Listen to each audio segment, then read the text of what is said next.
ఇక రెండో విషయం ఏంటంటే కేసీఆర్ బస్సు యాత్ర చేస్తాడట. కేసీఆర్ బస్సు యాత్ర చేస్తూ మధ్యలో పొలాలను పరిశీలిస్తాడట. వరి కోతలు అన్నీ అయిపోయినాక పొలాలను పరిశీలన పోతా ఉన్నాడు.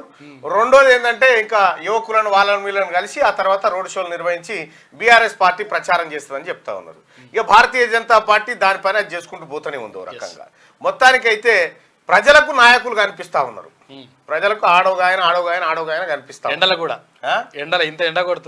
ఇంత ఎండ కొడుతున్నా కూడా కనిపిస్తా ఉన్నారు అన్నట్టు. మొత్తానికి తెలంగాణ రాష్ట్రంలో ఎన్నికల హడావిడి ప్రారంభం అయిపోయింది. ఇక